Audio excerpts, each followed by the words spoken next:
This is from Pantilla Radio. Mawulire gannako okuva eri omuyimbi amanyiddwa nga Marwa ono afunye akabenje mu ggwanga lya Zambia gye yabadde agenze era ng'embeera sinungi n'akamu n'akatono ddala kitegeezeddwako nti omukulu ono ali mu kkoma yeetaaga essaala zaffe kibi nnyo kibi ddala era emmotoka ogiraba nti embeera gy'erimu ekulagira ddala nti n'agibaddemu tali mu mbeera nnungi n'akamu n'akatono ddala so ng'ate bwe tumusabira tugenda mu maaso okuba ng'ate tusabira n'omukyala amanyiddwa nga Sandra Teta mukyala wa Wizo ono naye ajali obulwadde bumugoya era nga amaze akabanga akawerako ddala nga ali ku ndiri tusabe Mungu abeere nga tebambi abasasira mwenna abalwadde abali mu malwaliro abakwatireko musobole okuba nga temuwona.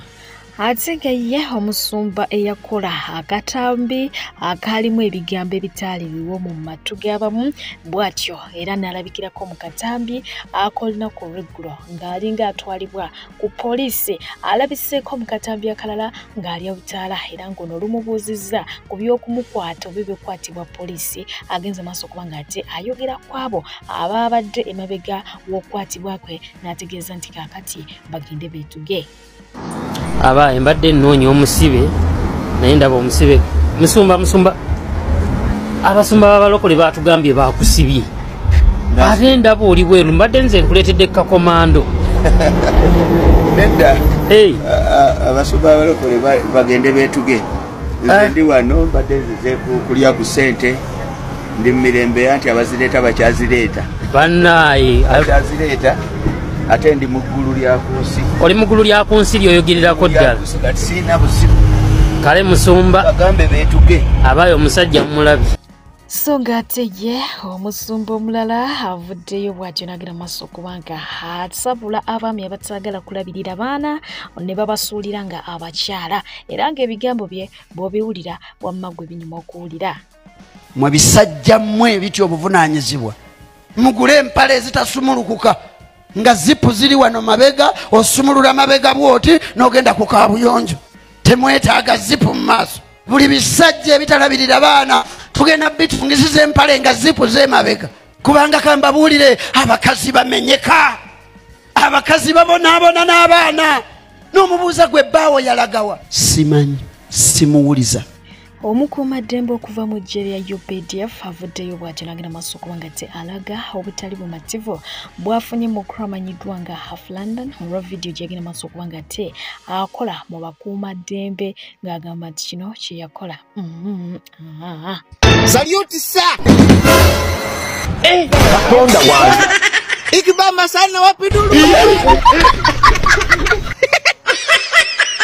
mumpulira abasirikale b'eggwanga lino amagye g'eggwanga lino mumpulirizeeko pulezidenti wammwe mazima njagala mukimanye mu abasirikale b'eggwanga lino abaana enzaalwa ezaakuno tubaagala nnyo era tubenyumirizaamu nnyo wadde Museveni agezezzaako nnyo okubakozesa ebikyamu naye muli baganda baffe mazima tugenda mu protest vote tugenda mu kalulu ak'okwekalakaasa tununule ensi yaffe njagala mukimanye nti eno generation yammwe mulina okwerwanako nalongo owulira eno generation yammwe mwegatte ku bannansi tugenda mu protest vote tokuba muntu kumufiirako wabula mubayambe mubegatteko eggwanga likyuke nammwe mweyagale pulezidenti yabasuubiza akakadde tuiza n'okutuula ku mmeeza ne tuteesa n'abongeramu njagala bwe tutuuka ku buwanguzi ng'eggwanga likyuse nammwe abasirikale b'eggwanga lino mujagulize wamu ne bannansi nga buli omu wali agamba nti kigozi njagala mukimanye nti mu pulaani za Museveni mwe temuliimu mazima okujjako okubeeyambisa atuukirize ebigendererwa bye amale abasuulewo mwafuuka ba NRM mwafuuka bisekererwa temukolera bantu mukolera muntu omu era erinnya mulina okulyeyambulako arrogansi y'ekisajja kino ekitamiivu kimuhozimaana kigenda kaleetera ebizibu twiti zaafuuka twiti sagirinya towummula kirabe bwe kitunula katonda wa buli kadde kiba kitamidde ezo twiti zekikola buli kadde ez'ekisiru kyagala kukiwumuza mu magye mu kijje kyesimbewo simanyi otuyita batamivu banno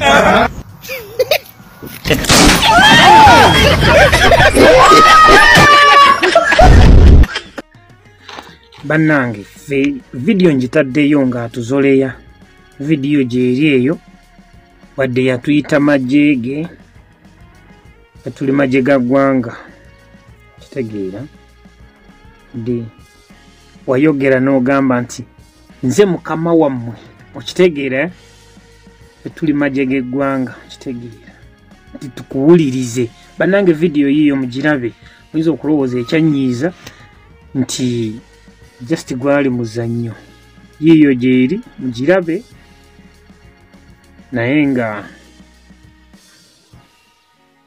yeyo yanyiiza yokka kwe kujja wano ku mukutu okusukuma obubaka eriye osobole omutuukako yeyo vidiyo nti salutu sa ndowooza mugirabe yiyo tuli majega gwanga kulanda njirabe.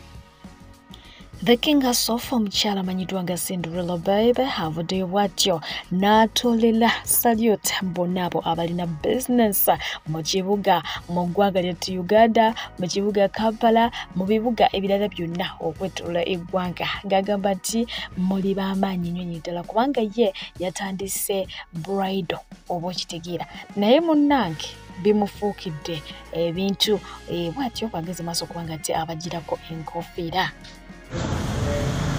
Hey, what's up, people? Today I have so much respect for anyone who has a business because we are trying to set up Cinderella Bridal and it has been such a mountain to climb. I don't know why I picked a time like the beginning of the year to do this, but somehow I feel like we were ready at this part of the year. So not everything is set up, but Lily is at the reception. Yeah. Brie is here as our first client. Yeah. Yeah. So we are really ready to move. I just want to give you a glimpse. Just look at the gowns, Katini. We're still setting up, but I'm ready to start. You know, but today I was like, but I have so much respect for anybody who owns a business. Kuvanga. Wow. This thing cannot be easy. It cannot be easy. So we have our dummies set up here at the display. The lighting is not there yet, but hey, I'm ready, man. I am ready. I'm going to open no matter what. So come and support us. I'm also, you cannot have a bridal and not have any beauty products. You know, I have a lot of beauty products, most especially things that I've tried and I know that they work, okay? So this is the hair section, the salon right behind me. It's beautiful. We are in Nigeria. We are at Godrin House or more? We are at Godrin House here on Chira Road. So I love you guys. I'm waiting for you. Ate ng'eyo omuyimbi amanyiddwa nga Rahuma Benka avuddeyo bw'atyo n'ategeeza eggwanga n'aliwa ensonga lwaki tadeetinga abavubuka bato lwaki ayagala abasajja abakuliridde mu myaka gamba nti first of all abavubuka bato baavu tebalina ssente batawaanya ate nga naye ng'omuntu yeetaaga ku bisente ebyo ebiva mu basajjasajja asobole okuba nga ate abezzaawo obulamu bwe yeetuseko by'ayagala oba okiwulidde ekyo ate nga n'omukyala amanyiddwa nga Kurthum Hajati yavuddeyo n'agamba nti kakatijjo maama wa Baby Gloria ke yakoze katono era ye n'ategeeza nti olunaku mutabani we bwe lulikya n'amulaga omwana w'abandi nti ono agenda kwagala omwana w'abandi oyo amusingeko naye kennyini mwami we oba okitegedde nti agenda muteekako akajanja konna kano maama Gloria ke yabadde nako n'omukoddomi kabadde katono nnyo nga bw'okiwulira. Bwentyo nenkutwalako kubayita ababiri yasiye omubaka amanyiddwa nga Honorable Mukasambide ne mukyala we Fiona bajaguza emyaka 2 mu bufumbo obutukuvu ate nga sibe bokka n'omukulu amanyiddwa nga Avieta ne mukyala we Minara Queen nabo we batyo ku myaka 2 bweddu nga bali mu bufumbo buvuga bano basabuddwa ku bukutu obwa TikTok naye mukwano basigadde basitandinga ate nga y'omukyala amanyiddwa nga Bad Black ali lubuto jjukira asuubira mbeera era nga yatugambye nti kabebi ka bulenzi naye yatugambye nti era asuubira okuddamu okufuna olubuto olulala olw'omwami ono era nategeeza nti omwana tagenda kumuzaalayo yekka wabula asuubira okuzaalayo ate abalala basatu era mu ky'okuzaala nti asobola okuvuganya akamyu wabula mu byonna so pointi yenkulu yabadde nti omuntu yenna yeetaagayo omuntu amwagala ebyaddala ate omuntu oyo amutegeera era nga naye agamba nti omuntu oyo gwe yali abulamu mu bulamu bwe wabula ate Mungu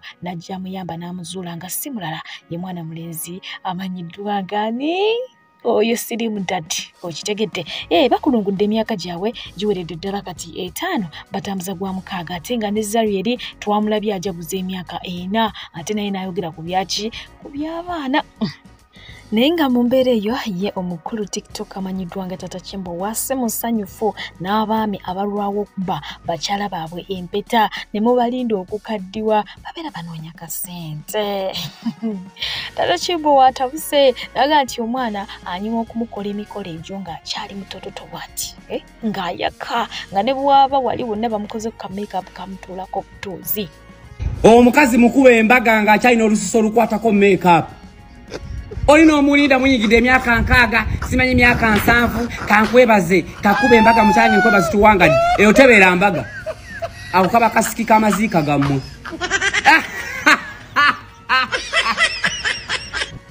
After everything, yes, abantu bagenze maaso kubanga ate bamonkinga panda nga bw'okiwulira wabula ono ye yavuddeyo ye Ashraf n'agamba nti ekyamazima kiri nti ngenze ku YouTube n'endaba interview panda gye yabaddemu ng'agezaako kubanga ate ayogera nani ne mwana mulenzi amanyiddwa nga Mama Brighton muyite Alani Cruz naye ebigambo bye sirina wendaba we yanyoomedde Bruno K ndaba yabadde amudefendinga mu defendings okitegeera panda yavuddeyo n'amwanuka n'amugamba nti mukwano weesirikire gwe kiwe buwibudde buli kimu kijja kudda mu line ya Bruno K sente ze leero agenze maaso kubanga ate atulaga nti azireceiving naddala miliyoni 10 ezavuddewo omukyala amanyiddwa nga Mama Fiina oba okiwulidde sente ezasolozebwa nnyingi era nga ne mwana mulenzi amanyiddwa nga Waiki Benda naye yavuddeyo n'amuteekako ettaffaali ya mitwalo 15 oba okiwulidde naye nga ye Kasuku olwabadde okulaba nga Bruno K avuddeyo okwebaza abantu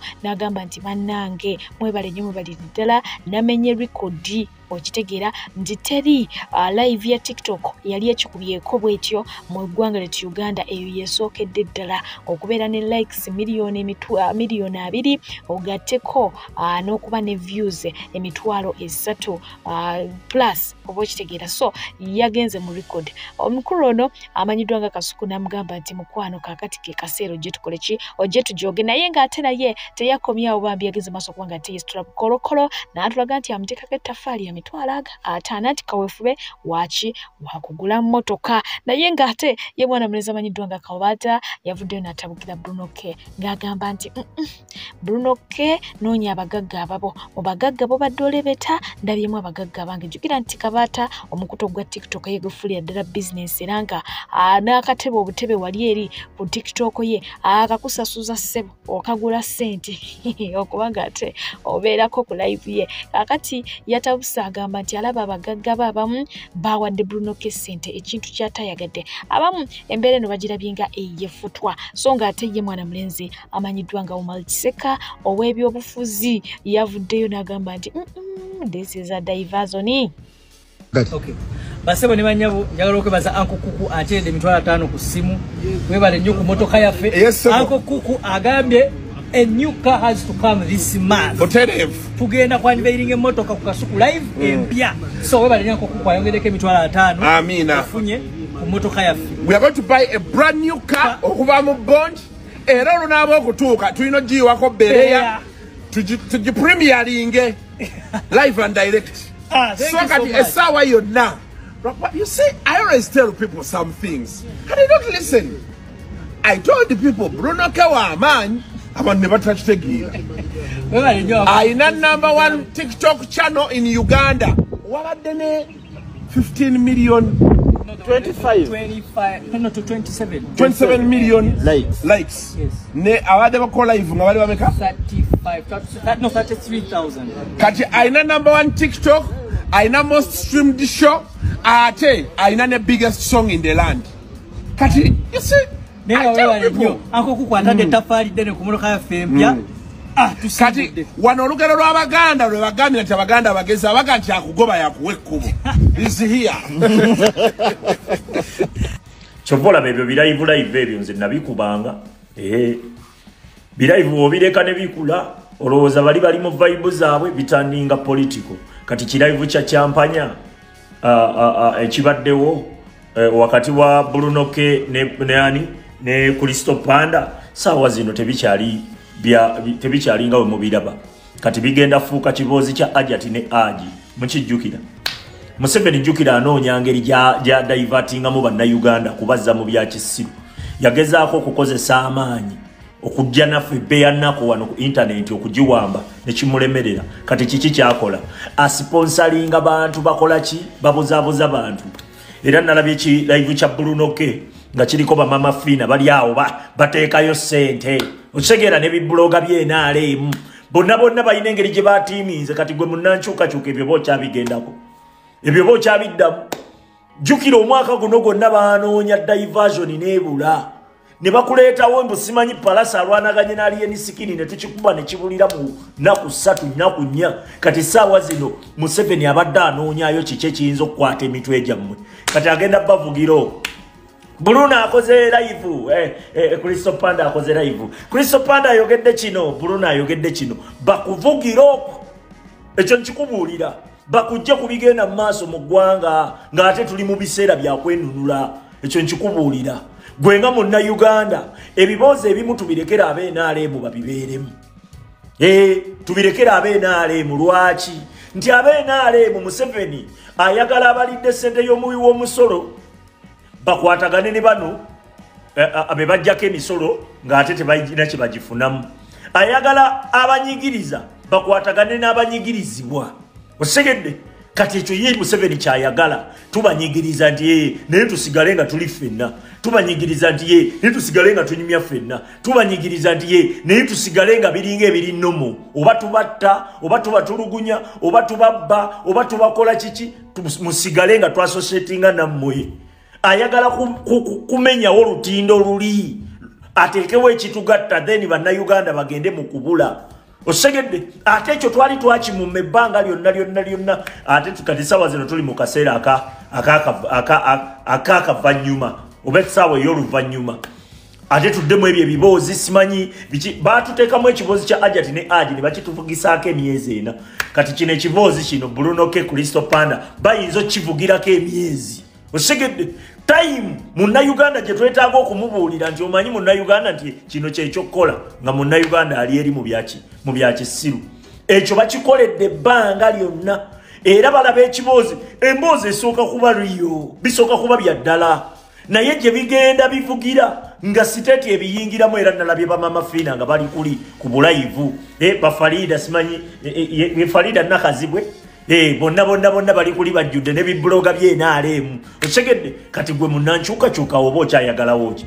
Jjukira ka Bruno K nakabagamba dda kali eri ka state agent akawedde emirimu ebbanga lyonna nzizenga nkabagamba era bazzenga bateekawo ki boys dormitory nga baagala bakwata attention y'abannayuganda bagikole ki bagizze mu byekisiru ne kifa ne kigaana twabikubakuba.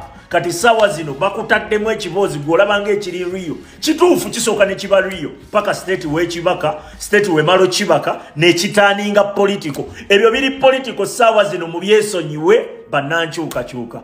Respect. Omukulu amanyiddwa nga Kabaya bw'ati yavudde n'agenda maaso kubanga ate ayanukula Bebe Cool nga we namba tusizaako olunaku olw'eggulo naye ng'ate mu kadde ke kamu ebifaananyi byatandise okuvaayo okusinziira ku bigambo bya Kabaya.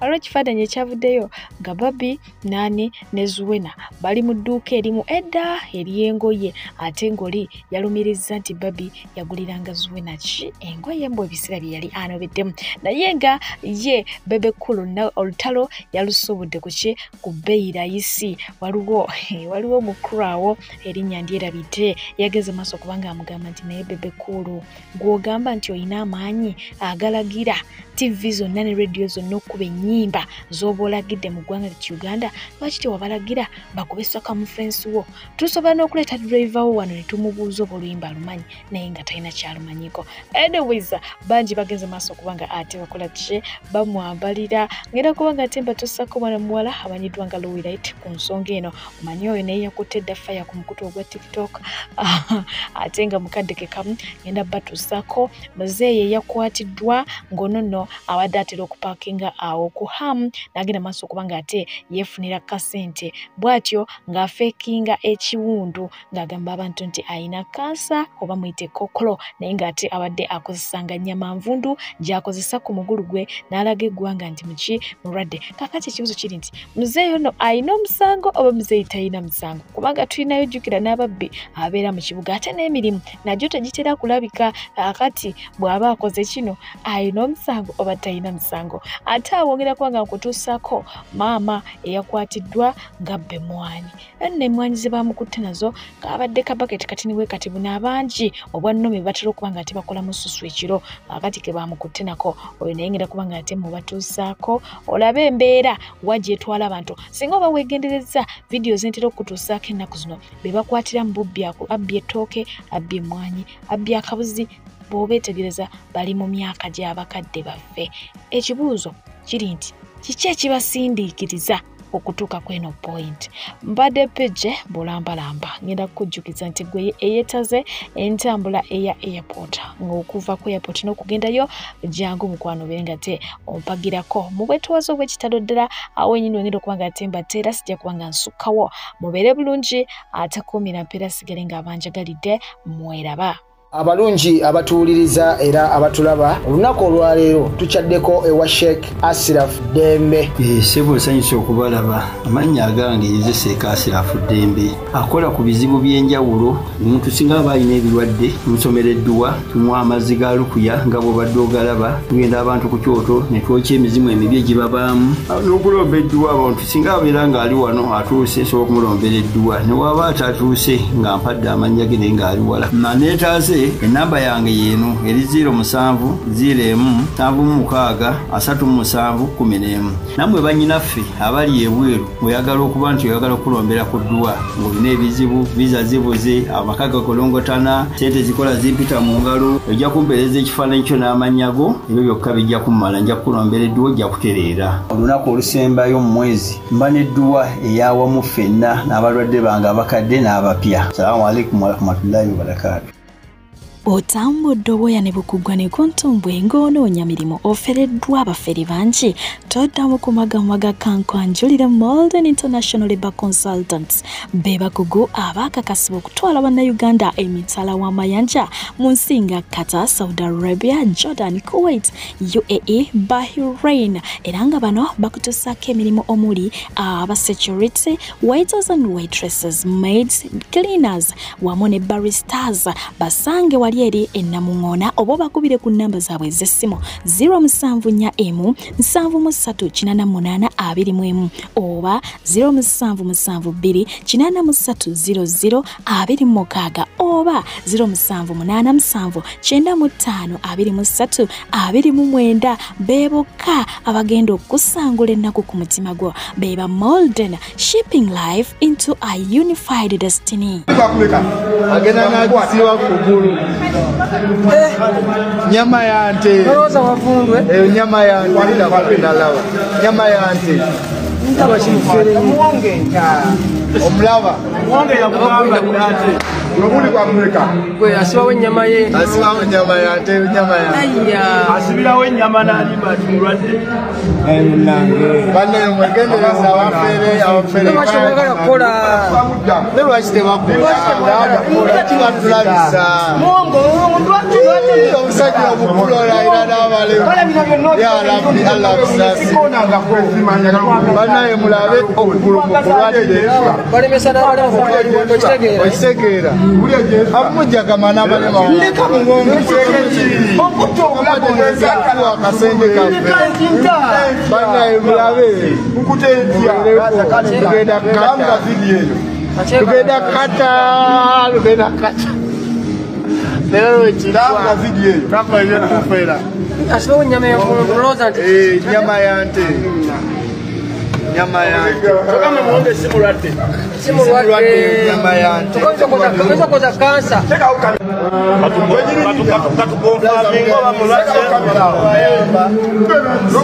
ono Joseph bamuyita Joseph ono Joseph era tusumulula ki buli lunaku asibako ekinyama kisale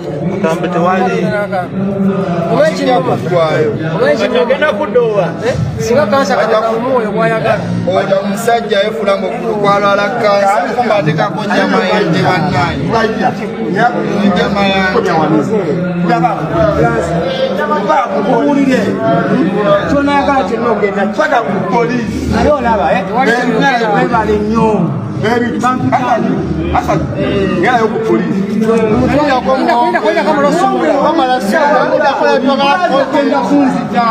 sina kyekozeonzitiraki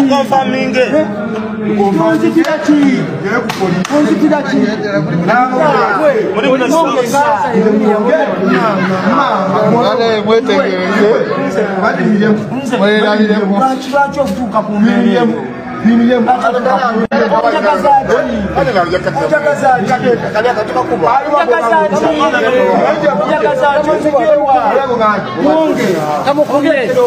obulamu bwange obutaddeomwana simanyi kyekoze bale bwetegereza ekinyama enyama yetu kati kaona wakuwaza kansa asanga kulalayo bannaye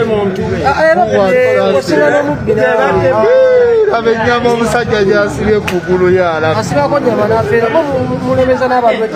omusajja asibiddeko ddala enyama iyo nyama bannaye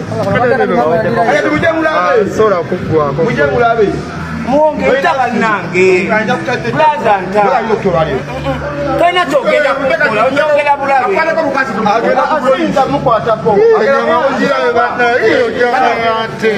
abaana gabatano kiwunya bukizimbe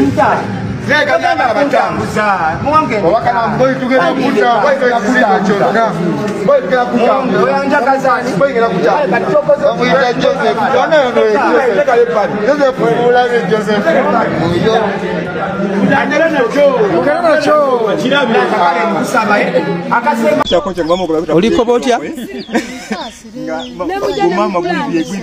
oliko boti tukole tutya tokaiza yokolaki tokairayo okolaki tokairayo okolaki ni bani kuba nkobi oti tuli banji banji nze bankoberanga batu bali kujja mwe banji bo bairo nkobo oti banji ne bani nti ngoya gaino oti kuzira amani nenda nze abali kwanda dawa ate echo chichi nti ni kuno ndo bananga buti oli jesasulira ni baino boidi mwene bene boidi mwene ojabe sasulira no to twaibyeku twaibye twonka lwaki oyiwa mama mukaire olini saving edi kwibisa nfune kwa kasente nte kwisimu okubira abaana kyandi eno ndi bubiri obaire oyenza ofuna akasente ote kwisimu okubira abaana n'okujja ku mwaida abene nga bako bambi oibanga n'embooli toiba na mbooli mukaire oyenza bakoli batya wakatandika okuyiba oba lwaleero lino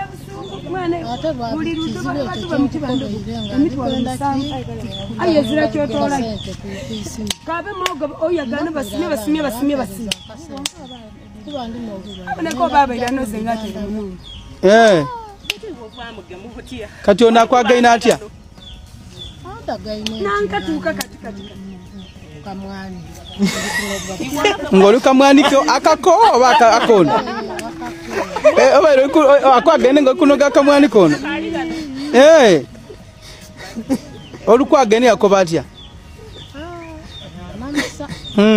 Olukula mwisa?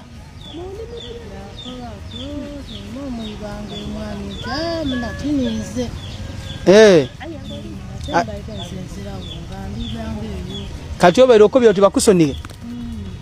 Okobya ono oti akusonige? Tokairayo kwiba? Nendo okoba oti munsonige, nino n'amaani nga mpuli oti munsonige tikairayo kwiba? Nga buli season emwani dange dinogwa tojja musoniga era mbere nebuuza nga adiba nga kikola ki nga tomubona kati olwaleero amakumyana gakoze ki gazuuse omukyalo ono yafumbirwa kuno oba ali atya yafumbirwa iniiba so nkobera alina iba oba baikwanako mama ozira musada ndinaye anti onali kwaita akusonige obaire okoba kyekindi kwa nzemba ndi kujja niwe ninze ntwale bye mwani iwazizi oja kusasula ati sobola nze kati bino byakuteesaganya bwe onalikoba mama onalikoba takusoni mama obaire okoba otya Nchera nchendi nacho kuba bwendi nsira che amani dange dasoka mwadi kula muchi kwange mwani de dali dibaze ngani aya sisi niwe tukakumandire kugemyena kuzira wairempe mama emyaka gye julwacho ibe mwani Kuti wewe ndo litulumirwa kutukole ebyo litulumirwa tukupenda tiri kulumirwa wabula chendi kwenda ndikoba nti mama lwali tujja kujja naye ndikobera mama lwali nze ndikujja naye olwali tujja kola ki mama olwali tuli kujja niwe obwibi bukole ki bukwe mwabwa butongo ibo bawo obwibi bukwibya musawada mama wabwa butongo iba obo obwibi bukwibya mu bisera bino mama ezira olimba so kati chembaire ndiko China olimba kubanga mchana China ate ndija kugema mulundi ogwokubiri iwo baridinga ndya kugema abaridinga ndya kugema choko boli musoniga mulundi lero mazo okulima neyo oyidinga mbere tisobola atukayo ayo bwina amakumyane bagako bandigama ku muntu obo iranti ime muni bironti ime negolo irenti omuntu yangu nko bandi soko oje njiri otuka namwe bazana bulungi nti bwe balatikale yena yaira mwatikale nti mpe mwani dange diri muwo momu ati benzi mama ife kati ekisigaire kyakukutwala ki mwikomera kubira abana enamba y'abaana abojidi abana boko byo bero jakubira enamba olinadde enamba dabwe edeisimu kabiro bero ja wa kwisimu liriyo luli munumba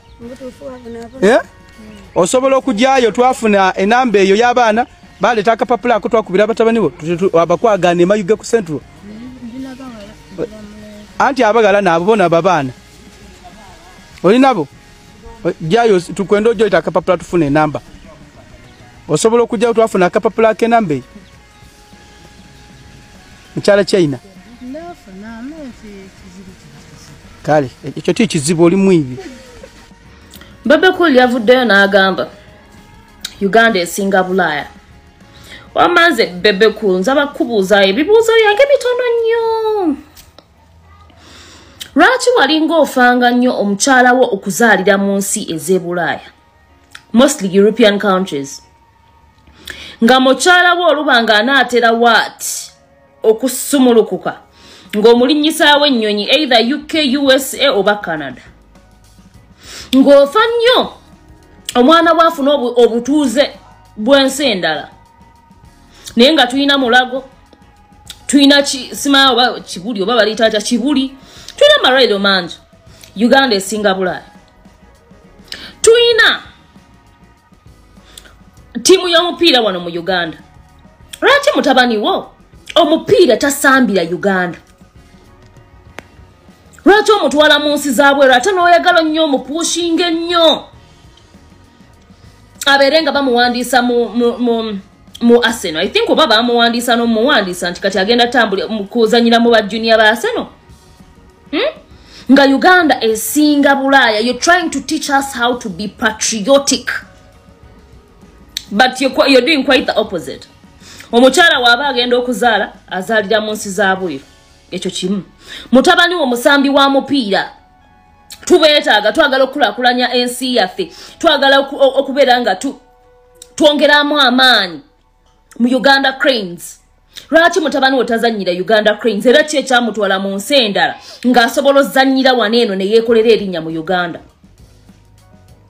Lwaki video zo obraginga nnyo nti video zonna z'okola, and one of your favorite videos ne video emu gy'ogamba nti yasinga okunyuma wabraginga nnyo nti yakolebwa mu nsi ya bweru, mu nsi za bweru. Most of your videos, whatever you're talking about them, ogamba gwa singa okurecordinga videos ziri most expensive ate tozirecordingira na wano Uganda. Why? Chichi, tetulina beautiful sceneries, tetulina bifo by'amaanyi byoyinza recordingiramu video, tetulina bakazi b'amaanyi basobola tuulamu video. Uncle Bebe.